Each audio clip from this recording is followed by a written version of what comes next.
Mark is founder of the Charter Cities Institute, which is a think tank focused on charter cities, and Braavos Cities, a company that develops and builds these new cities in different places around the world.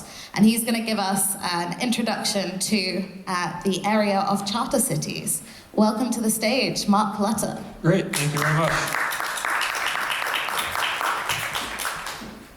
All right, so I couldn't find an image with higher quality, so you'll just have to forgive me. I'm also old and on the internet. This is like a meme from 10 years ago, but all right. The point of my talk, there's been a lot of discussions about charter cities, and I think in the last 2 or 3 years, those things have kind of finally moved from discussion to like real projects. And I think it's important to be clear, charter cities are large physical infrastructure projects that require a lot of people to move there. So these are not things that get built up in a day or 2 days or years even, right? These are kind of decades-long projects. And it's important to have that understanding and not think, right, this is going to change the world tomorrow, but right, understand what seeds are germinating, how to kind of water them, how to fertilize them, and how they evolve and grow and kind of change the world that we are in over time. So Shenzhen, I'm sure most of you, all of you are familiar with Shenzhen. One of my favorite quotes is, except for the railway, post, telecommunications, banking, civil aviation, national defense, all other management authority was delegated to the provincial government. So right after Mao dies in 1976, Deng Xiaoping takes power, and he's like, holy shit, we're like really poor. Per capita income in China at the time was like $200, $300 a year, right? It was very, very, very low, $200, $300 a year, right? Not a month, a year. And at the same time, another kind of fun story is Deng Xiaoping went to Singapore and saw all of these people of Chinese descent and was talking with Lee Kuan Yew, the president of Singapore, and he's like, this guy is a banker, this guy is an attorney. By their last names, they should be peasants. How are they bankers and attorneys when like they should be peasants? And kind of got to thinking and realizing like, okay, maybe that last name, maybe their history doesn't determine their outcome. Maybe there's like more that's possible. They couldn't reform the whole country, right? There were still, it's a communist country, there was still political resistance. What they did was they designated 4 special economic zones, of which Shenzhen was one. Basically said, kind of figure it out. Right, Shenzhen was over 300 square kilometers, right next to Hong Kong. There was a lot of built-in advantages, but now Shenzhen is the manufacturing capital of the world. So China's economic growth was basically this combination of special economic zones and urbanization, right? The special economic zones allowed for new rules to be implemented that allowed for markets in land, markets in labor, financial markets, combined with the most rapid urbanization in human history because Mao forcibly prevented urbanization because he was scared of getting nuked by the Soviets. So that basically expands really quickly, right? Like that's a major part of the story of economic development in China. So at a high level, the way I think about charter cities and kind of zone reforms is you want delegated authority for iterated improvement. Right? You can just say, look, this area is a tax break, or this area has slightly different laws. Really what you want to do is allow that authority to be delegated to that area so they can kind of problem solve on their own. Because what problems exist at this point in time, there might be different problems in 5 years, and you want to have that delegated authority so they can kind of figure it out. 2 is scale matters, right? If you just say, here's 10 acres or here's even 100 acres, right? Like that has less impact than, right, Shenzhen. Shenzhen is called a special economic zone, but it's 300 square kilometers, right? Like it's city scale. And then lastly, you need to match the zone with the problem, right? Like every society in the world is governed a little bit differently. Some governance is good, some governance is bad, right? And governance is also multifaceted. So you have to figure out like, what part of governance is leading to lack of economic activity, and then how do you change that governance at the right scale to allow more economic activity to happen? So it's very contextual how you have to think about, right, like what is the problem you're actually solving? Broadly kind of thought about, there can be 2 different types of charter cities. One is catch-up growth, 2 is pushing the frontier. On the left is Ciudad Morazan in Honduras, on the right is Prospero, also in Honduras. Right, Ciudad Morazan, for example, is offering housing options to middle-income Hondurans. Honduras is very violent. So they're like, okay, look, we will have what's functionally a gated community for low-income residents that's very attractive if you're in San Pedro Sula, which is kind of the nearest city, and can't go outside at night because you might get murdered or mugged or something, right? Prospera is targeting a different market, mostly kind of digital nomad types, right? Like high-income people from high-income countries. All right, I'm going to start running through these really quick. How much time do I have? Okay, so I'm actually doing okay. So here we can also just look at, right, urban populations are skyrocketing. When you think about changing rules, you can change, right, you can have the best legal system in the world in Antarctica, but it's Antarctica, nobody wants to live there. So, right, like if you're looking at changing rules on a kind of zone basis, you want to look at where migration patterns are occurring. You don't want to build this new city in the middle of nowhere because nobody wants to live there, right, even if it's got really good rules.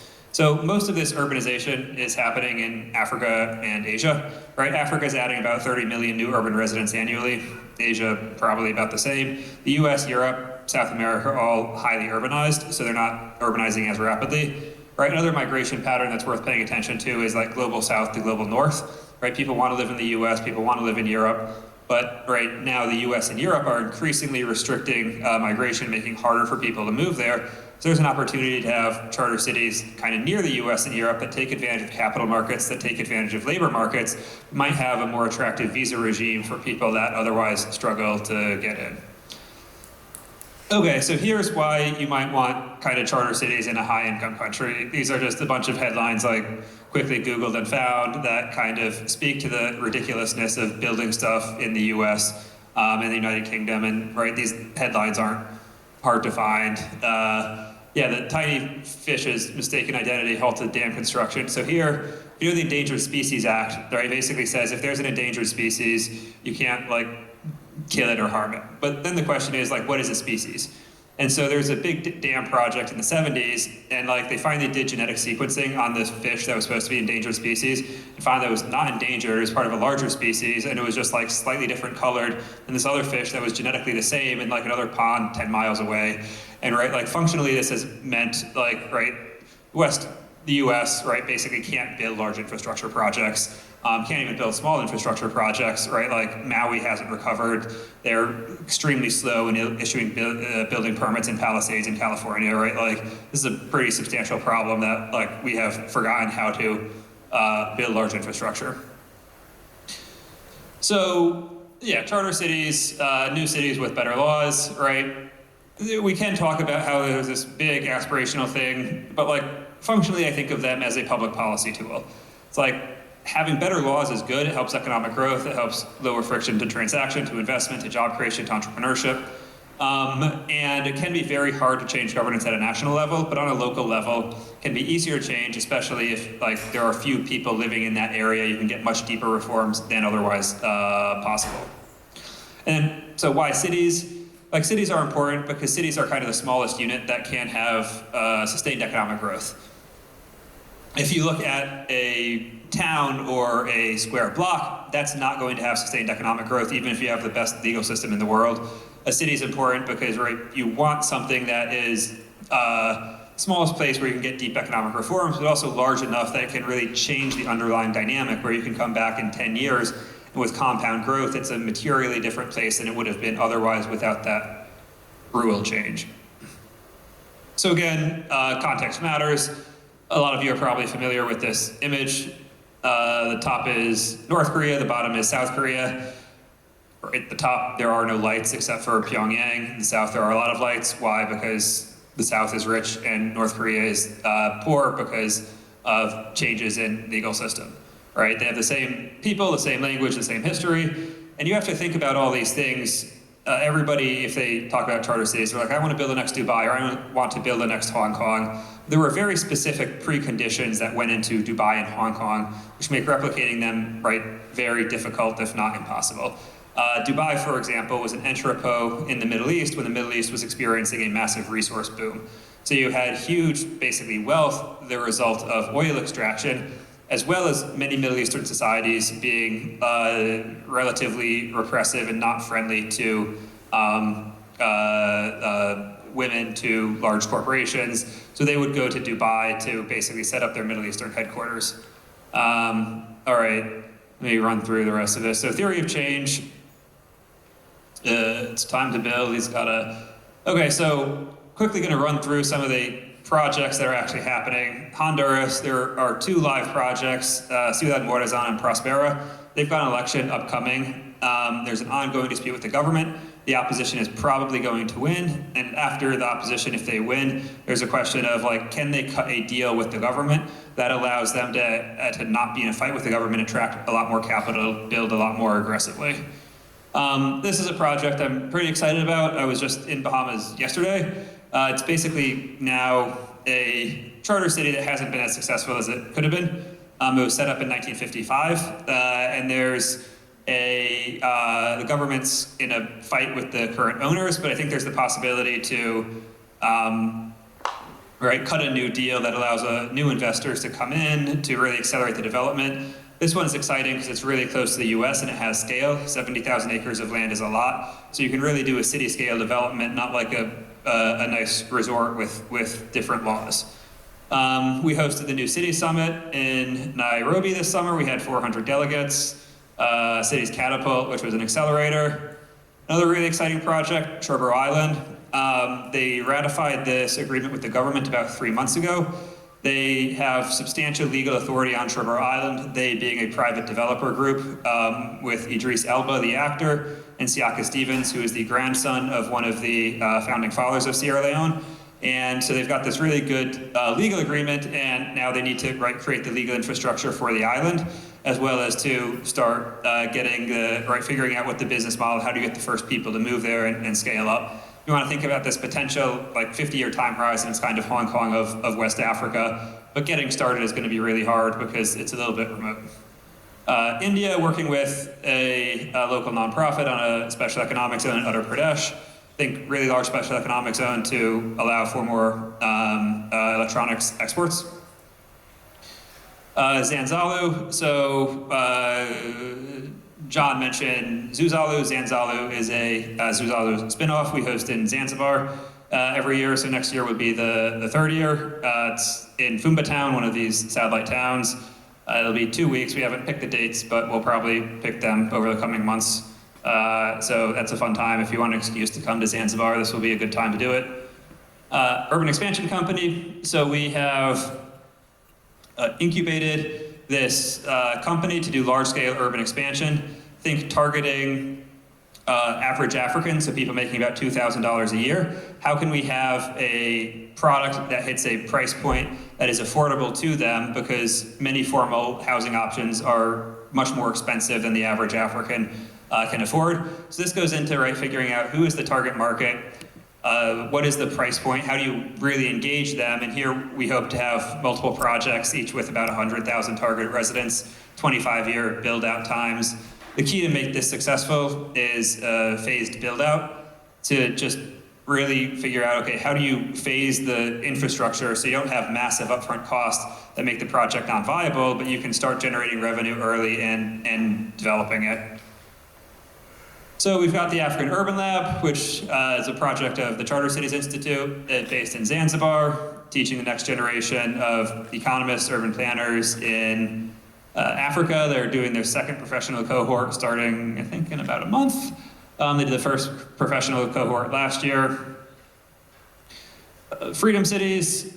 So Trump has mentioned freedom cities on several occasions.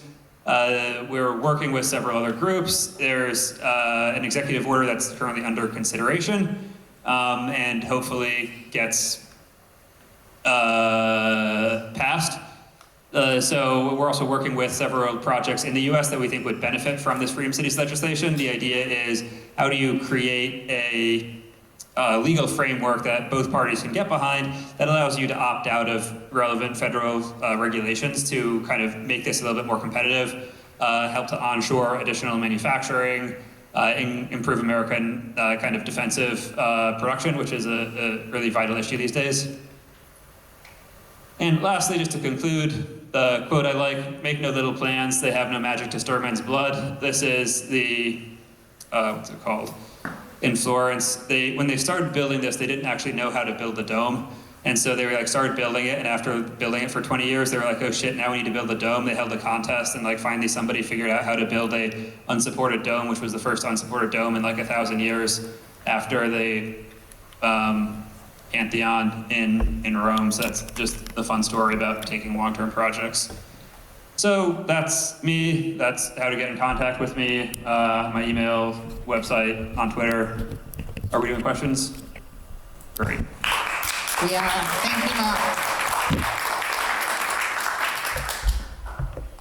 Okay, first up, what are the biggest opportunities for founders or others who want to work in charter cities right now? Is this only for real estate and policy people, or?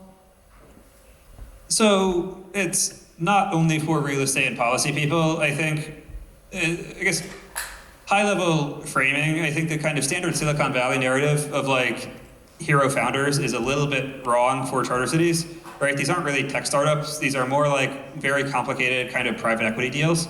And so there's definitely a possibility for founders, especially if you have relationships with a government that is willing to cut a deal. But it's not this, right, like start an app, scale really rapidly. It's build relationships, you need to bake in from the beginning a really clear like value proposition, governance, target market, everything. And then once you have that all baked in, there's the possibility for large growth and impact. But it requires a different mindset than the kind of standard Silicon Valley high growth startup founder type. Okay, is there an arms race for charter cities or special economic zones right now? And if yes, who is leading that? I wish. I maybe in 5 years. I think one of the challenges with charter cities, right? Spaces aren't really legitimized until somebody makes a lot of money, like has an exit or makes a $10 billion company or whatever it is. And charter cities have not had that success, right? There's some of these classic successes like Singapore, Shenzhen, Dubai, et cetera, but they don't fully translate to the modern context. So until somebody has a breakaway success where all the investors walk away like much richer and where the government is very happy with the outcome, there's not going to be a lot of demand. It's still like a lot less of an uphill grind in terms of talking with governments than it was 5 years ago, but it's still not like governments are pounding on our door saying, come on, please, we want this project, we want this investment. So it's slowly starting to change, but there really needs to be a kind of home run before we really get that dynamic of kind of competitiveness, countries fighting over these types of projects. All right, and how can one ensure the government does not change its mind after a few years, as happened with Prospera? We only ask light questions here that are easy to answer, as you observe. Yeah, so I actually think this fear is a little bit overstated. When I started these projects, I was very worried about it. With Prospera, I think a lot of it depends on the initial conditions. So if you look at Honduras, they passed the law after what was basically a coup, where they put the president on a plane and shipped him to Costa Rica. Granted, the president was trying to run for a second term in office, which was unconstitutional. So like, what do you do in that sense? Like, I don't know, but it was at a minimum a constitutional crisis. So they passed the law after a constitutional crisis.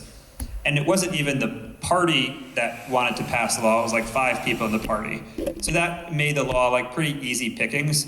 To Honduras, right, the parties are very, very ideological. Latin America parties are very ideological. Africa parties are not as ideological. Caribbean parties generally aren't as ideological. A lot of it depends on the initial conditions of the country. 3, you do want to make sure, like, right, you're involving locals, they're benefiting, the government's benefiting. And I do think it's, so one example in Sierra Leone, this project I mentioned, one of the founding team, his grandfather was a founding father of Sierra Leone, right? So he's from the country, he knows the country, he's a son of the soil, and the party that passed this legislation is actually not the same party as his father's, they were opposition parties. So the country that passed this agreement is the party that should be harder to deal with, but the president happens to be from the island, so is really supportive in terms of trying to get more investment to the island. And so their agreement has very strong legal protections. There's also a lot of legitimacy in terms of how they got buy-in from the government, which makes it much more difficult for the government to change its mind. So is there a risk that government changes its mind? Yes, but you can really mitigate that risk in the kind of founding steps of the project. by making sure you do include all the kind of stakeholders at the table, everybody's getting a piece of the pie, and that you do execute and do what you say you were going to do. So it's just simple diplomatic relations stuff with governments, complex policy, that kind of thing. Yep. Mark, thank you so much. It's been an absolute pleasure. Yes.